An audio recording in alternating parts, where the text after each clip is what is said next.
Hello everyone. ఏపీలో అఫీషియల్‌గా మనకి అంగన్వాడీ కార్యకర్త ఉద్యోగాలకి ఎలాంటి రాత పరీక్ష లేకుండా మెరిట్ ఆధారంగానే రిక్రూట్‌మెంట్ చేసుకునే విధంగా కాంట్రాక్ట్ మరియు ఔట్‌సోర్సింగ్ పద్ధతిలో ఉద్యోగాల భర్తీకి నోటిఫికేషన్ అయితే రిలీజ్ చేశారు. నోటిఫికేషన్ గురించి డీటెయిల్స్ అన్నీ కూడా చెప్తాను వీడియోలో. కాబట్టి వీడియోని అయితే స్కిప్ చేయకుండా చూడండి. చూడండి, ఇక్కడ మనకి 3 పేజెస్ నోటిఫికేషన్ పీడిఎఫ్ అయితే ఇచ్చారు. సో, ఇందులో మీకు చెప్తే కొంత కన్‌ఫ్యూజన్‌గా ఉంటుంది కాబట్టి డైరెక్ట్‌గా మన అఫీషియల్ వెబ్‌సైట్ ఓపెన్ చేసి అక్కడ మీకు క్లియర్‌గా నేను మీకు ప్రతి పాయింట్ కూడా క్లియర్‌గా అయితే ఎక్స్‌ప్లెయిన్ చేస్తాను. కాబట్టి వీడియోని అయితే స్కిప్ చేయకుండా చూడండి. ఛానల్ కొత్తగా విజిట్ చేసిన వారి ఛానల్ తప్పకుండా సబ్స్క్రైబ్ చేసుకొని, సో, బెల్ బటన్ అందరూ ఆల్‌లో పెట్టుకొని టెలిగ్రామ్ అండ్ వాట్సాప్ గ్రూప్‌లోకి జాయిన్ అయిపోండి. కింద కామెంట్ సెక్షన్‌లో వాటికి లింక్స్ కూడా ఇచ్చేసాను. సో, నోటిఫికేషన్‌కి సంబంధించి పీడిఎఫ్ లింక్ ఇచ్చేసాను. అప్లికేషన్ లింక్ కూడా ఇచ్చేసాను. అక్కడి నుంచి మీరైతే డౌన్‌లోడ్ అయితే చేసుకోండి. సో, ఇంక లేట్ చేయకుండా మనం వెబ్‌సైట్ అయితే ఓపెన్ చేసి అక్కడి నుంచి మీకు క్లియర్‌గా నేను మీకు ఇప్పుడైతే ఎక్స్‌ప్లెయిన్ అయితే చేయడం జరుగుతుంది.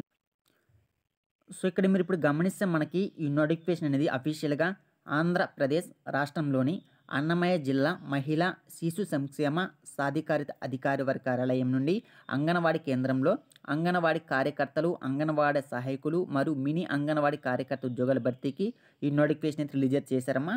ఓకేనా? ఇక్కడ చూడండి, రిక్రూట్మెంట్ చేపేటువంటి సంస్థ మనకు ఆల్రెడీ తెలిసిందే. మనకి అంగన్వాడీ కార్యకర్త సంబంధించి మనకి జిల్లా మహిళా శిశు సంక్షేమ సాధికారిత అధికారి వారి కార్యాలయం నుంచి నోటిఫికేషన్ అయితే రిలీజ్ చేశారు.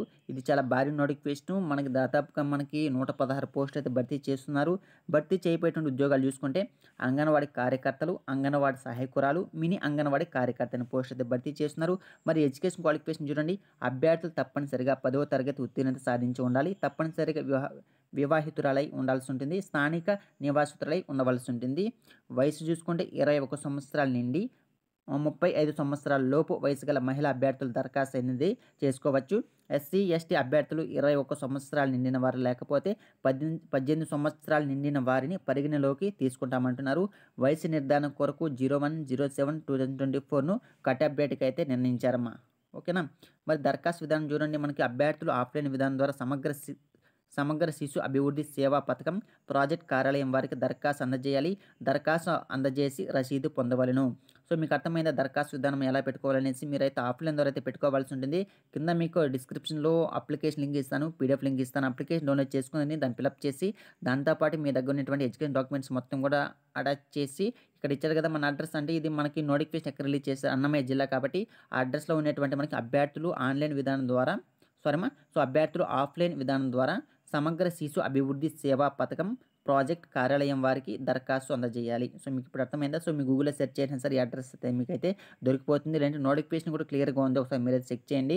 దరఖాస్తుతో పాటు అవసరమగు ధ్రువపత్రాలు. సో, మీ యొక్క అప్లికేషన్‌తో పాటు వయసు నిర్ధారణ కొరకు పుట్టిన తేదీ ధ్రువపత్రం అంటే మీ యొక్క birth certificate, cash income certificate, పూర్వానుభవం అంటే మీకు ఎక్స్‌పీరియన్స్ ఉంటే ఆ ఎక్స్‌పీరియన్స్ సర్టిఫికేటు, వితంతువైతే భర్త మరణ ధృవీకరణ పత్రం అంటే మీకు ఆల్రెడీ మ్యారేజ్ అయ్యి భర్త చనిపోయింటే మీ దగ్గర మీ భర్తకు సంబంధించి డెత్ సర్టిఫికేటు, వికలాంగులైతే దానికి సంబంధించినటువంటి సదరం సర్టిఫికేటు, అదనపు అర్హతలకు సంబంధించిన ధ్రువపత్రాలన్నీ కూడా గాజిటెడ్ అధికారితో అటాచ్ చేసి ఎవరైతే గ్రీన్ సిగ్నేచర్ అధికారులు ఉంటారు కదా, గవర్నమెంట్ ఆఫీసర్స్ అంటే మీ లోకల్ స్కూల్స్ కానీ, ఇలాంటి మీ లోకల్‌లో ఉన్నటువంటి గవర్నమెంట్ కాలేజెస్ కానీ, హై స్కూల్స్‌లో గానీ హెచ్ఎమ్స్ ఉంటారు కదా! సో, వాళ్ళ దగ్గర మీకు గ్రీన్ సిగ్నేచర్ ఉంటుందమ్మా. ఓకేనా? సో, వాళ్ళ దగ్గర మీ దగ్గర ఉన్న డాక్యుమెంట్స్ మీద సైన్ చేపించుకోండి. ఓకేనా? కంపల్సరీ వాళ్ళు గాజిటెడ్ ఆఫీసర్ కాబట్టి కంపల్సరీ మీరైతే సైన్ అయితే చేపించుకోవాల్సి ఉంటుంది.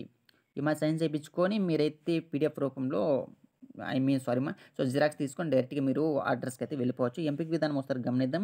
అభ్యర్థులను వారి మార్కుల యొక్క మెరిట్ మరియు ఓవరాల్ ఇంటర్వ్యూ ఆధారంగా అయితే ఎంపిక చేస్తామంటున్నారు. మొత్తం 100 మార్కులు గాని ఎంపిక అయితే నిర్వహిస్తారు. 10వ తరగతి ఉత్తీర్ణతకి 50 మార్కులు, ప్రీ స్కూల్ టీచర్ ట్రైనింగ్‌కి 5 మార్కులు, వితంతువైతే 5 మార్కులు, వితంతువయ్యి మైనర్ పిల్లలైతే 5 మార్కులు, అభ్యర్థి అనాథ అయితే 10 మార్కులు, దివ్యాంగులైతే 5 మార్కులు. మౌఖిక ఇంటర్వ్యూ కంటే ఇంటర్వ్యూ అయితే కండక్ట్ అయితే చేస్తామంటున్నారు కాబట్టి ఇంటర్వ్యూకి 20 మార్కులు అయితే కేటాయించడం జరిగింది. జీతం చూసుకుంటే ఎంపిక కాబడిన అంగన్వాడీ కార్యకర్తలకు రూ. 12,000 జీతం లభిస్తుంది. ఎంపిక కాబడిన అంగన్వాడీ ఆయాలకు రూ. 8,000 జీతం అయితే లభిస్తుందంటున్నారు.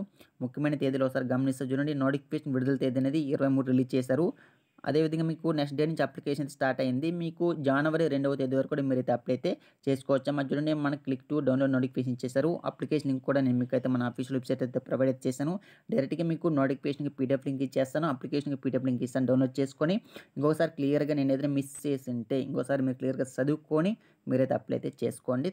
కానీ కంపల్సరీగా మన టెలిగ్రామ్ అండ్ వాట్సాప్ గ్రూప్‌లో జాయిన్ అయిపోండి. డైలీ అప్డేట్స్ అయితే వస్తుంటాయి. Thank for watching this video.